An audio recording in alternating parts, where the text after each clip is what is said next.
Friday night games are the best remedy for Thursday night losses. Especially if the Friday night game results in a win. While winning recaps are my staple and the numbers don't support that, tonight's 7th win pretty much in as many games is extra special to me. Not because I need to bend the narrative to suit my twisted desires, nor to pump up the Westie Destiny Cup pom-poms even if they were getting a little flat last night. No, not for those lofty aspirations and selfish whims. It's because of the amazing place the Canucks find themselves this deep in the season with almost 10% of the games played. This special place is at the top. The tipside top of the Pacific Division. The top of the outside of the wildcard spots. The Canucks are ahead of known and unknown winning teams like Winnipeg, Anaheim and Edmonton.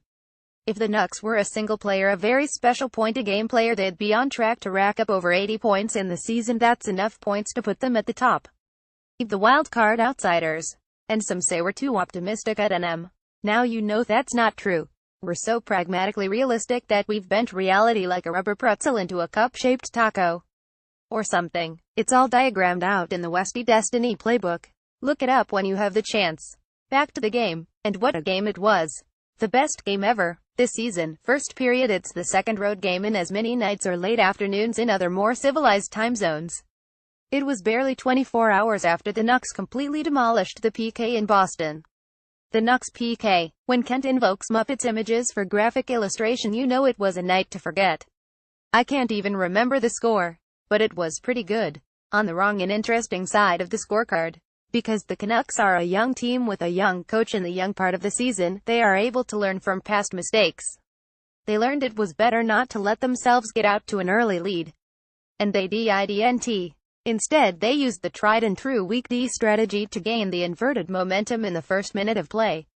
With the weak D decoy strategy effectively deployed, the Canucks could migrate to the radical zone of the pond defense. They marched and skated down the ice with the puck on their sticks most of the time and unleashed a barrage of shots, more in a single period than in a single game last night. Despite the shot fairy's improbability generator, the Canucks put one by Johnson. And not just your usual shooter either. It was a scrappy goal by our own snakebit fourth liner, Granlund. With an assist to our new sharp scrappy shooter, Double D. At this near halfway point in the period, the Canucks had outshot Buffalo 1-7-3. I don't like math, and in many games this season it has not been my friend, but this shot count is so lopsided in the Nucks' favor that it seems like over 5 times more shots were fired at the Sabres' net. It was a shooting gallery. It wasn't fair. And if the Canucks like anything this year, they like to be fair. Or more than fair, or more than fairly weak when protecting their goalie from a weak goal from a weak end-to-end rush. To be fair, it was stronger weak end-to-end than last night, and that Eichel kid has some pretty good hands for a low-high draft pick. That's how the first ended. The Canucks were the dominant team on the ice and the shot clock and down 21. Markey was serving a .600% bounce-back souffle that put Westie off his hockey appetite so much that he left the NM game thread to chase beer chasers and small children around a small Central American paradise. Thanks, Westie. We can take it from here. Second period, and take it we did. While some, if you just me, were calling for greener pastures for Markey and Hutton, the real success strategy for the Canucks rolled into play in the first minute. The power play. The Nucks keep-away power play that pushed the Canucks deeper into the period without giving up a goal. Possession is 90% of the law of game survival. Having survived those suspenseful 2 minutes, the Canucks counter scorecard espionage squad were deployed with devastating effect. Our new Mr. Everything but the star status, Double D, scored a shorty off a great off-the-pads shot by Sutter on a Buffalo power play not seen in Boston. If this was last season's pre-bionic implant Dorset, or the one before that one, that shot into the empty cage would be flying over the netting. In NY City. Happily, surprisingly, or see all of the above, the Handsoft Stone story has morphed into Handsoft Gold by Alchemist Magic. A magic transformation that we will investigate with the thoroughness that NM investigative reporting is famous for bragging about without actually doing much more than bragging. Second period. Game tied. On the road. Do we dare we ask for more, like playing vert with the Twins and having him set up the winning goal? Sure. Why not? And that's what happened. I'm not making it up. This time. The score remained 32 at the end of the second. 32 for the good guys. As in taking a lead into the third. It's a recipe for Nucks success. Every game this season, in my mind. Of course, the Sabres were rattling for a review using the fake offside gambit. They failed. The goal stood on its head and wiggled its nose.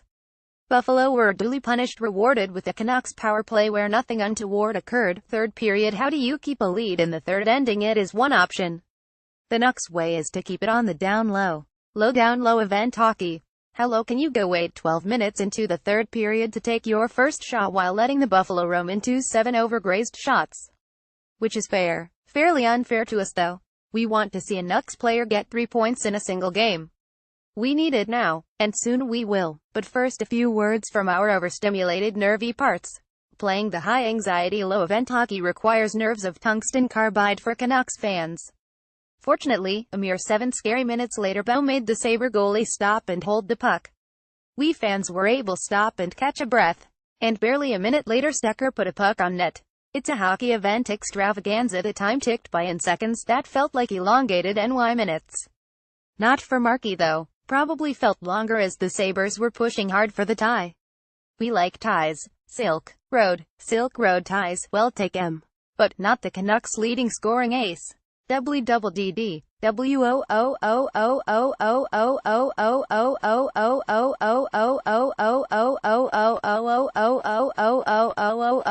We win again. On the road, thanks to our gritty first star of the game, Derek Dorsett. Cunning Benning was planning this outburst all along. We critics of Armchair G-Ming have to take the humble pie in the face tonight. No worries. It's really tasty. 2 goals and an assist in this game. 3 points for Derek in a single game at this pace. That Sid kid might want to take up competitive curling or crochet. Double D team goal leader A. Fluker. The fulfillment of a hard-working shot-shooting summer summit, you decide.